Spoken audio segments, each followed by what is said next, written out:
Hello everyone, welcome to my YouTube channel. Today we are going to start the short story entitled The Verger, written by William Somerset Maugham. Introduction to the author. William Somerset Maugham was educated at Canterbury and हिडलवर्ड. William Somerset Maugham की शिक्षा Canterbury तथा Heidelberg में हुई. He qualified for the medical profession but gave up the idea of becoming a doctor after the success of his first novel which appeared in the year 1897. वह medical profession के लिए qualified थे, लेकिन उन्होंने 1897 में अपने प्रथम नॉवल के प्रकाशित होने के बाद, उसकी सफलता के बाद, डॉक्टर बनने का विचार छोड़ दिया. ही soon established his reputation as a novelist, short story writer and playwright. और बहुत जल्दी ही उन्होंने अपने आप को एक नॉवलिस्ट के रूप में, एक शॉर्ट स्टोरी राइटर के रूप में और एक नाटककार के रूप में स्थापित कर लिया. वह एक उपन्यासकार के रूप में, एक लघु कहानी लेखक तथा एक नाटककार के रूप में प्रसिद्ध हो गए. Among his chief works are, उनकी मुख्य रचनाएं हैं नॉवेल्स. नॉवेल्स में है of human bondage, the moon and sixpence, cakes and ale and razor's edge. Plays है a man of honour, home and beauty and circle. Short stories हैं on a Chinese screen, the trembling of a leaf and Ashenden. Several of his short stories have been dramatize. उनकी लघु कहानियों में से अनेक कहानियों को नाटक के रूप में प्रस्तुत किया जा चुका है. His plays were notably successful, but he is more likely to be remembered by his short stories and his long novel of human bondage, which are distinguished by a clear and effective prose style. उनके नाटक विशेष रूप से सफल रहे हैं, परंतु उनकी स्मृति उनकी कहानियों तथा उनके उपन्यास ऑफ ह्यूमन बॉन्डेज के कारण अमर है. ये रचनाएं अपने स्पष्ट व प्रभावपूर्ण गद्य शैली के लिए प्रसिद्ध है. The story and his autobiography the summing up was published in 1938. उन्होंने एक ऑटोबायोग्राफी भी लिखी जिसका टाइटल था द समिंग अप और 1938 में प्रकाशित हुई थी. The story entitled The Verger is taken from a collection called Cosmopolitans. प्रस्तुत कहानी द वर्जर उनके कहानियों के संकलन जिसका शीर्षक था कॉस्मोपॉलिटन्स से ली गई है. In this story he holds up to ridicule one of modern man's most cherished institutions education. और इस कहानी में लेखक आधुनिक युग की एक सर्वाधिक महत्वपूर्ण संस्था शिक्षा पर व्यंग्यपूर्ण टिप्पणी करता है. In most of his stories William Somerset mom appears as a cynic amused at the follies of his fellow men, even though compassion for human weakness is not lacking in them. अपनी अधिकतर कहानियों में mom एक ऐसे लेखक के रूप में हमारे सम्मुख आते हैं जो अपनी कहानियों में अपने साथियों की हास्यास्पद गलतियों पर हंसता है, परंतु साथ ही मानव की कमजोरियों को स्वीकार कर उनके प्रति दया का भाव इसमें रखा गया है. अब देखते हैं story in brief. The verger. Albert Edward was a verger at Saint Peter's Neville Square. Albert Edward Saint Peter's Neville Square में एक वर्जर थे. Verger attendant in a church. Church में जो अटेंडेंट होता है उसको कहते हैं verger. There was a christening ceremony. वहाँ पर क्रिश्चनिंग सेरेमनी था, समारोह था. He had put on one of his best gowns. और उसने अपने वेस्ट गाउन में से एक गाउन पहन रखा था. He had been verger of this church for 16 years. और He had been verger of this church for 16 years. 16 साल से वह इस चर्च का वर्जर था. He had very good relations with the old vicar of the church. Church के old विकार से उसके रिलेशन जो संबंध थे बहुत अच्छे थे. The old vicar was a clergyman of the old school. Old विकार ओल्ड स्कूल का एक क्लर्जीमैन था, पादरी था. He preached leisurely sermons in a silvery voice. बहुत ही कोमल आवाज में वह अपने बहुत आसानी से उपदेश दिया करता था. And dine out a great deal which is more aristocratic parishioners. और बहुत ही कुलीन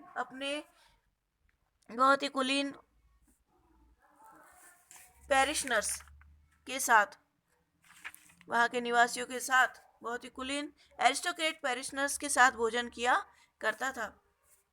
the new vicar was a red faced energetic man in the early 40s। वह विकार, नया vicar was a red faced energetic man, लाल चेहरे वाला energetic man था in early 40s। वह लगभग 40-42 साल का चुस्त आदमी था, लाल चेहरे वाला था। दिस न्यू मेड ए फस ऑफ एवरीथिंग, और यह प्रत्येक चीज में, द न्यू विकार, यह जो नया विकार था, यह मेड ए फस ऑफ एवरीथिंग, प्रत्येक चीज में कुछ ना कुछ परेशानी, प्रत्येक काम में कुछ ना कुछ समस्या क्रिएट करता रहता था। ही इंटरफियर्ड इन एवरी मैटर, और यह प्रत्येक मामले में टांग अड़ाया करता था। Edward still regretted his predecessors, Edward अभी भी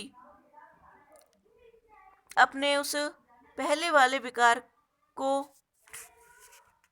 Edward still regretted his predecessors, Edward अपने उस पुराने वाले, पहले वाले विकार के लिए बहुत दुखी था।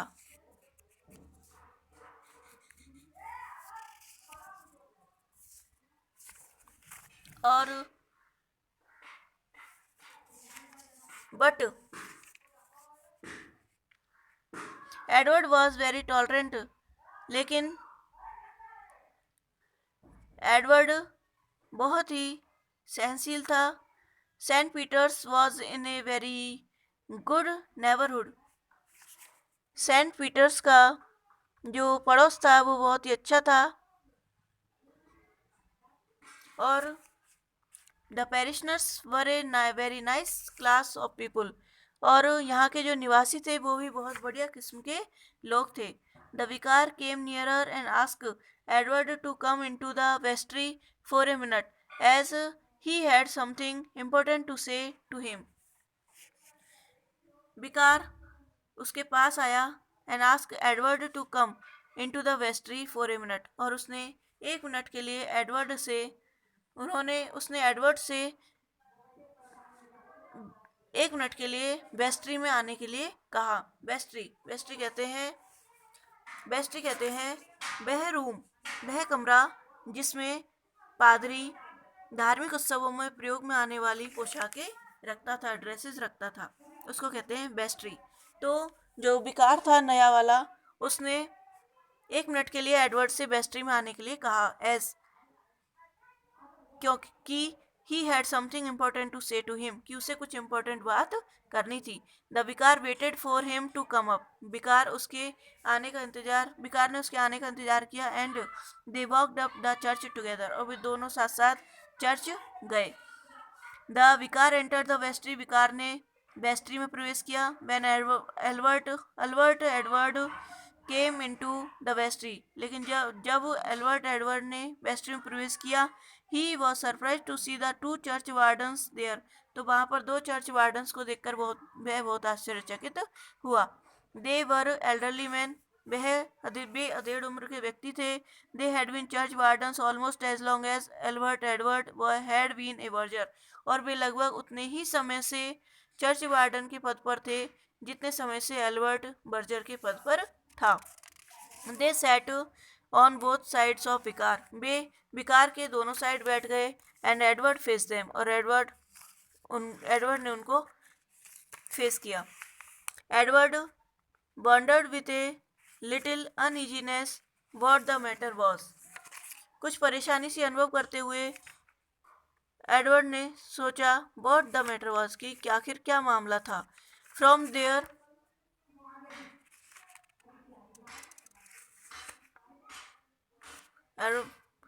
Edward wondered with a little uneasiness what the matter was. From their looks, Edward could guess that he knew Vicar had been troubling the church wardens. और उनके हाव भाव से उनके चेहरे से एडवर्ड ने यह अनुमान लगा लिया था कि वह जो नया विकार था had been troubling the church wardens, वह चर्च वार्डन्स को परेशान कर रहा था, उनके लिए परेशानी पैदा कर रहा था. He thought that the new vicar had forced them to do something which they did not like to do, और वह उनसे अवश्य कुछ ऐसा काम करवाने के लिए वह उनसे कुछ ऐसा काम करवा रहा था जो उन्हें पसंद नहीं था. But all this did not travel Albert Edward, लेकिन इन सब बातों ने एल्बर्ट एडवर्ड को परेशान नहीं किया. He had tact, firmness and self assurance.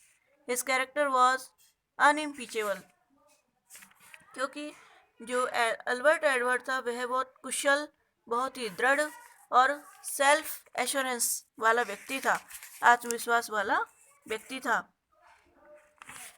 His character was अनइम्पीचेबल, और उसका उसके कार्य और उसके चरित्र पर उंगली नहीं उठाई जा सकती थी. उसका व्यवहार, उसका कार्य इतना अच्छा था कि उस पर किसी भी प्रकार की उंगली नहीं उठाई जा सकती थी. ओके, नेक्स्ट वीडियो में. Okay, thank you.